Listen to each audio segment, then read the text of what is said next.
That whole thing's gonna come down. Come on here. Oh shit. I'd move out to this. Oh, it's moving.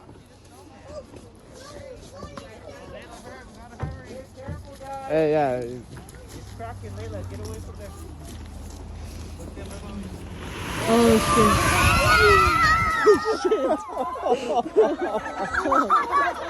shit.